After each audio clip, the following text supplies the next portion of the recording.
Olá, minhas queridas e meus queridos, irmãs e irmãos.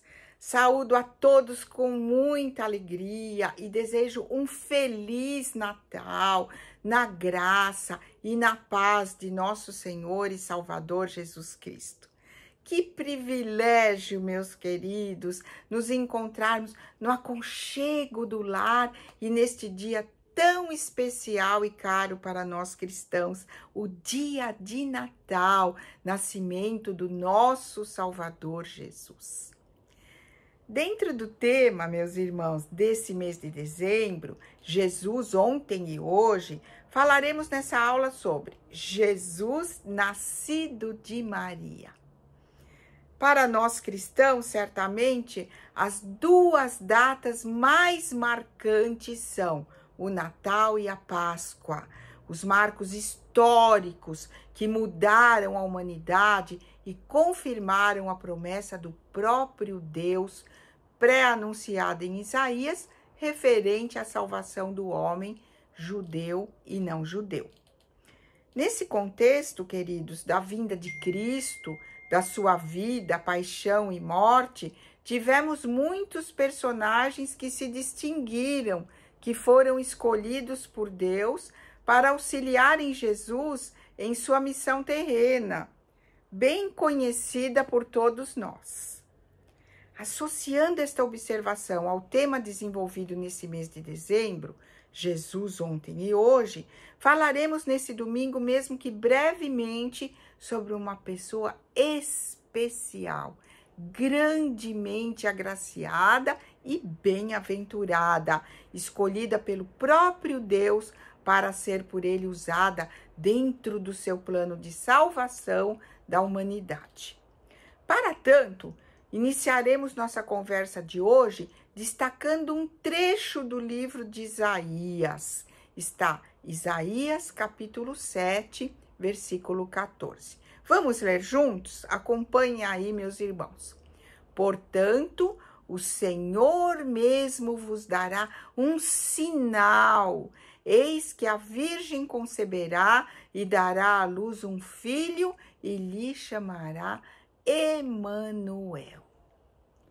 O segundo texto que nós vamos ler é o texto base da nossa aula, que está em Lucas, capítulo 1, versículos 26 a 38.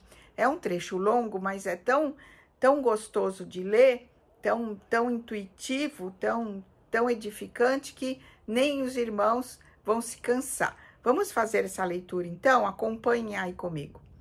No 6º mês, o anjo Gabriel foi enviado por Deus a uma cidade da Galileia chamada Nazaré, a uma virgem que estava comprometida a casar com um homem da casa de Davi, cujo nome era José. A virgem se chamava Maria. E aproximando-se dela, o anjo disse: Salve, agraciada, o Senhor está com você. Ela, porém, ao ouvir esta palavra, perturbou-se muito e pôs-se a pensar no que poderia significar esta saudação.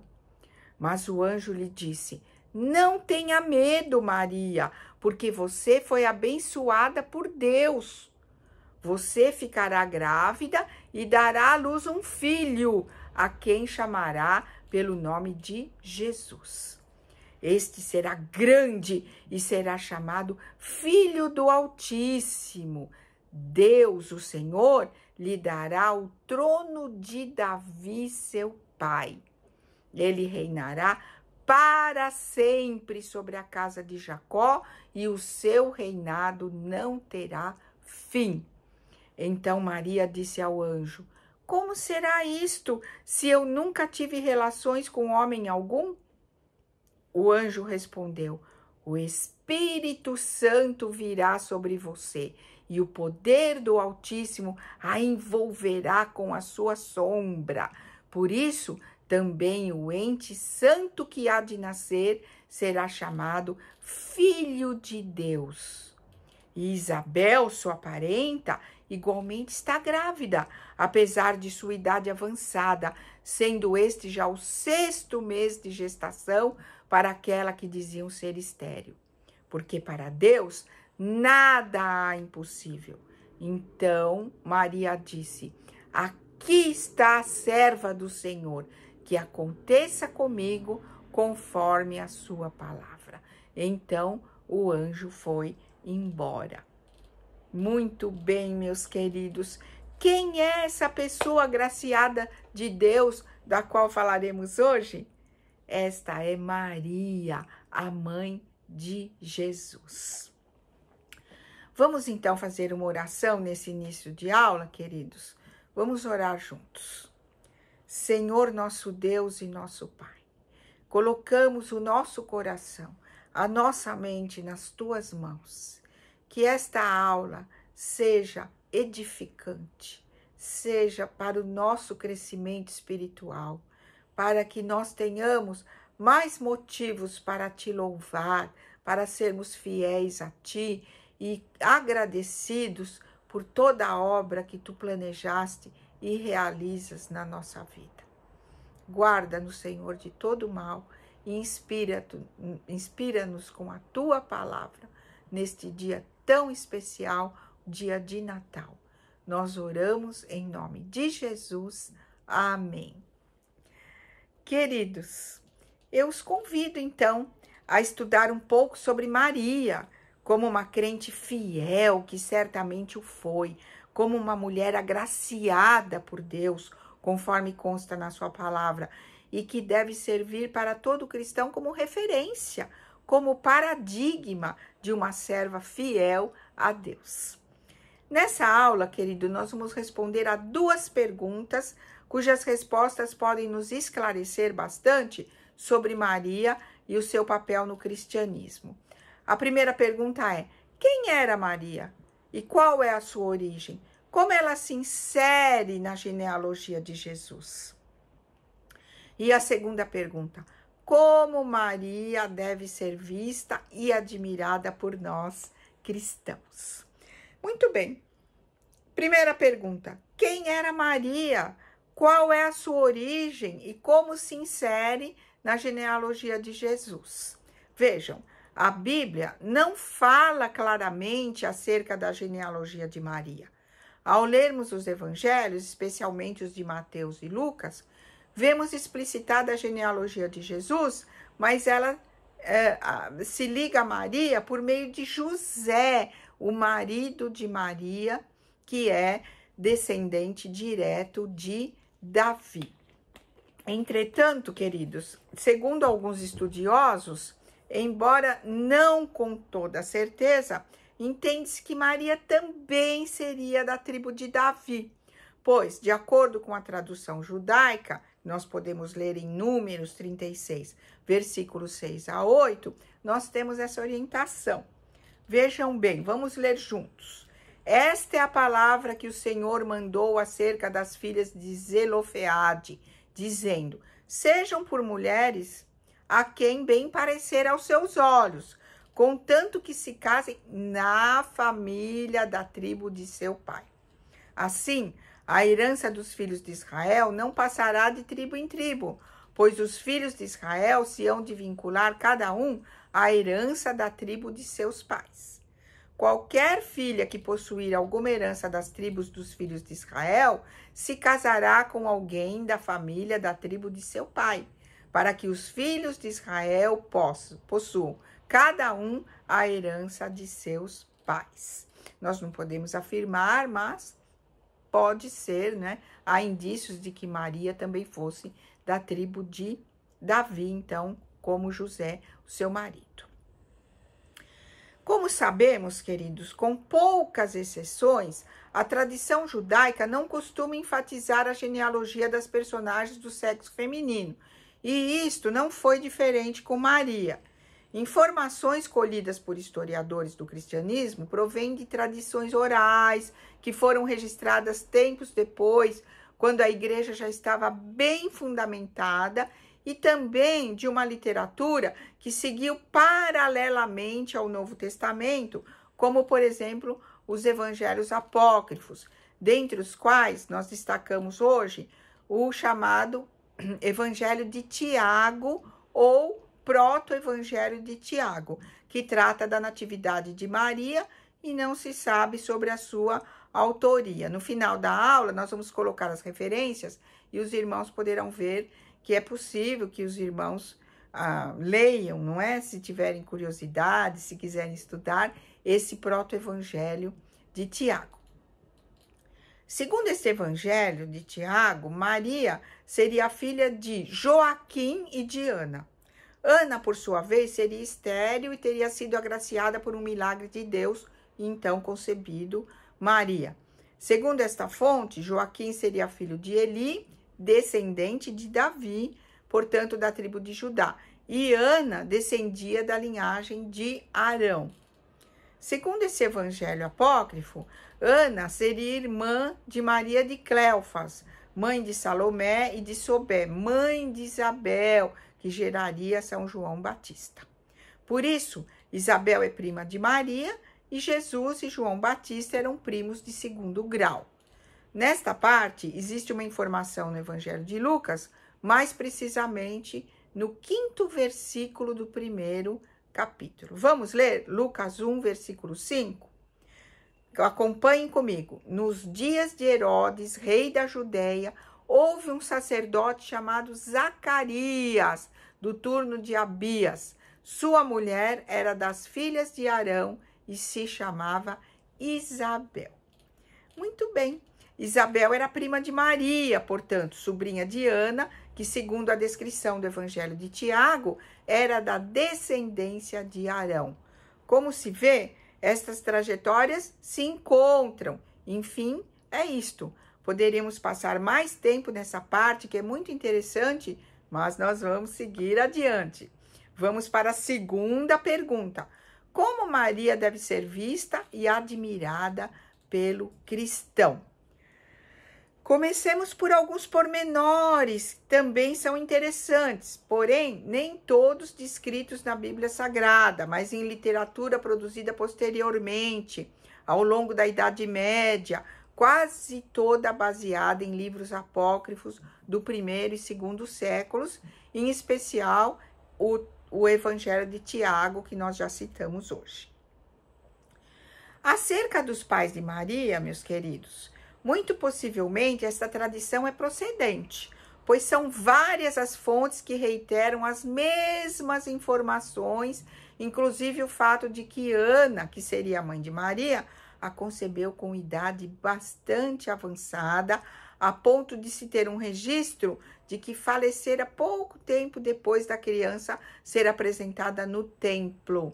A informação é de que Maria teria 3 anos quando ficou órfã de mãe. Não se passou muito e 9 anos depois, portanto com 12 anos de idade, ficara órfã de pai também. O mesmo Evangelho de Tiago diz que José era viúvo e de idade avançada quando lhe foi dado o direito de desposar Maria após a morte de seu pai. Por isso que há tradições que dizem que os irmãos de Jesus eram do primeiro casamento de José. São informações que nós não podemos nos apoiar nelas, não é? Mas há essa tendência de se pensar nisso. Maria, que passara até então praticamente toda a vida servindo no templo, passou a viver com José. Porém, sem manter qualquer relação íntima, Maria continuava virgem. Segundo a informação mais aceita hoje, depois de aproximadamente 1 ano de noivado, portanto, com aproximadamente 13 anos, Maria foi visitada pelo Espírito Santo e concebeu Jesus. Daí para frente, meus irmãos, existem vários registros sobre a vida de Maria descritos nos evangelhos canônicos. Aí nós podemos ler no Novo Testamento, em particular no Evangelho de Lucas, as descrições são mais detalhadas. Como não teremos tempo para nos aprofundarmos mais acerca da vida de Maria, entendo que o mais importante para nós nesse momento é saber o que podemos aprender com o comportamento de Maria. Primeiramente, podemos ver que Maria foi desde muito jovem uma pessoa com personalidade. Quando o anjo Gabriel, enviado por Deus, foi ter com Maria, ele quis certificar-se das informações que lhe trouxeram. Vejam só aquele trecho, Lucas 1, 28 e 29. Acompanhem comigo. E entrando o anjo aonde ela estava, disse: alegra-te muito, favorecida, o Senhor é contigo. Vejam o que ela respondeu. Ela, porém, ao ouvir esta palavra, perturbou-se muito e pôs-se a pensar no que significaria esta saudação. Vejam só, também ao ser informada que ficaria grávida, pois deveria conceber uma criança, ela questionou o anjo. Isto está nos versículos 30 a 34. Veja só, mas o anjo lhe disse: Maria, não temas, porque achaste graça diante de Deus. Eis que conceberás e darás à luz um filho, a quem chamarás pelo nome de Jesus. Este será grande e será chamado Filho do Altíssimo. Deus, o Senhor, lhe dará o trono de Davi, seu pai. Ele reinará para sempre sobre a casa de Jacó, e o seu reinado não terá fim. Então, disse Maria ao anjo: como será isto? Pois não tenho relação com homem algum. Então, vejam o comportamento dela, como ela era esclarecida e fiel a Deus, não é? Mas depois de ter se sentido segura diante das informações, ela se dispôs a receber as orientações do Senhor.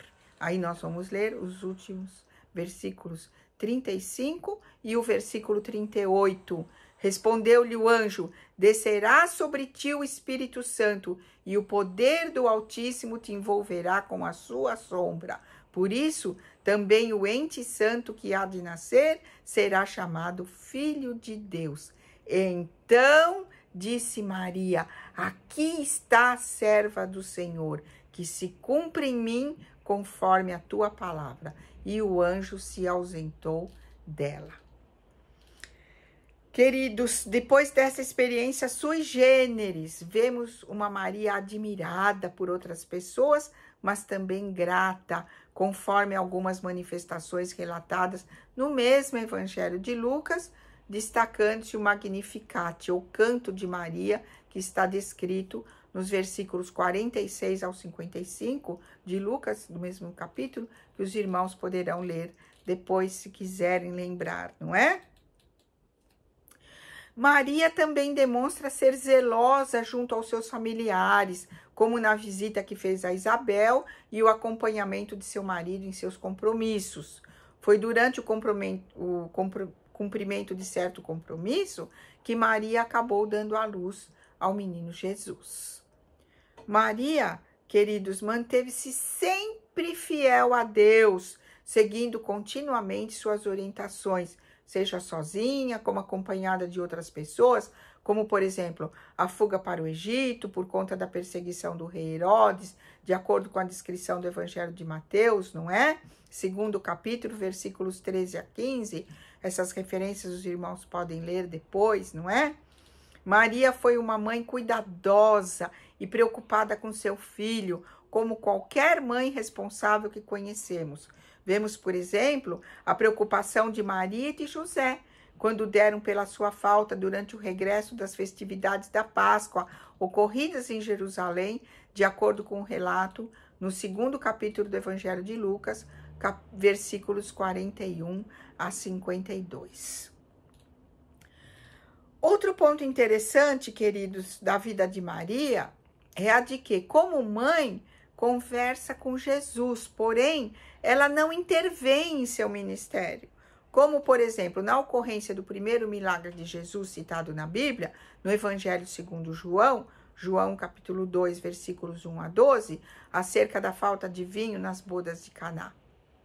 Maria avisa Jesus que o vinho terminara, mas não intervém. Ao contrário, recomenda aos serventes atenderem a tudo que Jesus solicitasse. Maria também está presente na morte de Jesus, do seu filho, mas, novamente, não intervém nos acontecimentos. Ela sofre como mãe, mas não intervém. Ela é reconhecida por Jesus, que a orienta como prosseguir, dizendo-lhe que seu cuidador seria o discípulo amado, identificado praticamente por todos os estudiosos da passagem como sendo João, não é? O discípulo João. Isso está em João 19, versículos 26 e 27. E para terminarmos essa parte, querido, nós podemos dizer que Maria, certamente, ela não deve ser adorada por nós, de maneira alguma. A oração, conhecida popularmente por Ave Maria, é uma composição de relatos que foi transformada em uma oração de reverência, mas ela é finalizada com um pedido que não tem sustentação bíblica. Mas também, ela também não é a noiva mencionada no livro de Apocalipse. Então, nós cristãos, não devemos adorar Maria. Entretanto, apesar dessas observações feitas com o objetivo de esclarecer possíveis dúvidas entre os irmãos, de mesmo modo que admiramos outros importantes e marcantes personagens da Bíblia, o mesmo deve ser feito em relação a Maria.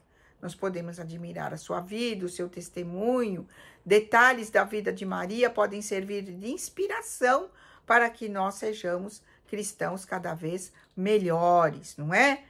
De acordo com interpretações de diversos teólogos, Maria teria sido a primeira cristã, não é?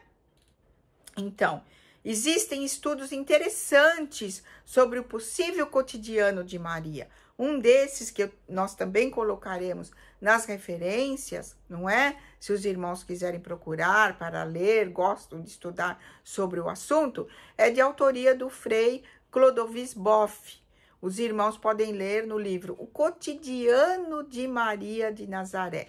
Interessante para conhecermos um pouco da realidade vivida por ela. Nazaré, meus queridos, é uma vila cercada de rochas de calcário, não é? Que a gente mais vulgarmente conhece como gesso. Ela é perfurada por grutas, algumas naturais e outras construídas. Ela poderia ser chamada a Cidade Branca ou a Aldeia Branca da Colina. Eu coloquei uma ilustração que os irmãos podem ver, as casinhas caverna, que eram escuras. Provavelmente, numa sala cravada na rocha, como essa que os irmãos veem aí nessa ilustração, Maria recebeu a visita do anjo Gabriel. Na casa gruta, só tem uma porta de entrada, pela qual entra pouca luz durante o dia. Por isso, a lamparina deve permanecer acesa e o seu queimar constante deixa no ar um cheiro peculiar. Nas paredes deveria haver peneiras, colheres e roupas penduradas. Em algum vão da rocha, pratos e copos de madeira uma ânfora para o óleo. Por uma escada externa, pode-se subir para um terraço onde se lava as roupas em uma tina, se estende as roupas, se toma banho sobre uma tenda ou simplesmente se descansa, não é? Tudo isso foi pesquisado por esse Frei, não é? Por essa imagem que nós colocamos, nós podemos ter uma ideia dessas casas modestas de Nazaré, onde viveu Maria, José e Jesus, não é? A família de Jesus. E através dessa pesquisa, nós podemos ter ideia sobre como viviam as mulheres, especialmente Maria em Nazaré, não é? Como transcorria o seu dia ao lado de José e de Jesus menino, depois Jesus adolescente, até iniciar o seu ministério. É muito gratificante, eu gostei muito de ler este livro, não é? Que nós podemos, então, ver como era o despertar de Maria, como deveria ser, não é? Como ela se aprontava para o dia, como ela colocava essa casa em ordem, como acompanhava as orações da manhã feitas pelos homens, porque as mulheres não podiam orar, mas elas ouviam as orações feitas em voz alta pelos homens. Como José era da tribo de Davi, há registros de ter sido um judeu fiel, e obediente à Torá.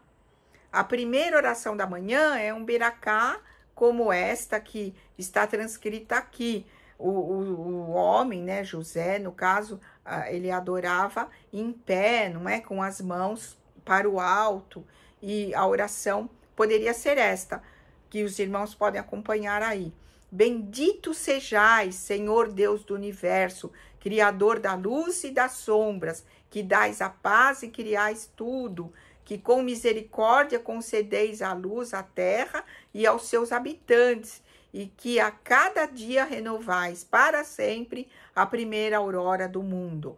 Vós acendereis sobre Sião uma luz nova, iluminai nossos olhos com a Torá, e estreitai nosso coração ao amor e ao temor de vosso nome, e que jamais venhamos a passar vergonha, jamais e ainda jamais. Então, os livros, não é? Esses registros desses livros apócrifos dizem que José era um homem, um judeu da tribo de Judá, não é? Da tribo de Davi, muito fiel a Deus, não é? Ele tinha um temor de Deus muito grande. E em seguida, a esse beracá, se recitava o Shema, o credo judaico, que também foi recitado por Jesus posteriormente ao responder para um escriba. Está registrado lá em Marcos, capítulo 12, versículos 29 a 30. Então, veja que Jesus, não é? Filho de José, ele aprendeu também as orações que o pai recitava durante o dia, não é? E esse Shema está registrado em Marcos 12, 29 a 30. Os irmãos podem acompanhar comigo. Ouve, ó Israel, o Senhor nosso Deus é o único Senhor. Amarás o Senhor teu Deus com todo o teu coração, com toda a tua alma, com todas as tuas forças. Então, Maria, ela ouvia essas orações durante o dia, não é? E ela era também muito fiel a Deus. Nós podemos estudar também como ela ia buscar água na fonte, isso era um costume, não é? Que a mulher ia buscar água na fonte para usar no decorrer do dia, como ela preparava o pão de cada dia, o pão era um alimento constante na vida deles, como ela cuidava do seu filho Jesus, como ela afiava, como ela tecia as roupas, como ela lavava as roupas, como ela servia as refeições e como no final do dia ela preparava o repouso da noite. Muito interessante, não é, meus queridos? Quem sabe um dia nós poderemos aprofundar esses estudos juntos, não é? Meus amores, neste dia de Natal, quando o nosso coração transborda de gratidão e de ações de graças pelo nascimento de Jesus, também agradecemos a Deus pela vida de Maria e o seu fiel testemunho de serva obediente a Deus. Maria foi a primeira discípula de Jesus. Imagine a responsabilidade dela e de José para educar e encaminhar o próprio Filho de Deus, Jesus. Há muitos registros sobre isso e nós temos muita gratidão a Deus pela vida de Maria e pela vida de José. Que o nosso Natal, queridos, seja abençoado e o nosso coração transborde de louvores ao nosso Deus amoroso, Pai, Filho e Espírito Santo. Feliz Natal a todos, queridos do meu coração, e até o nosso próximo encontro.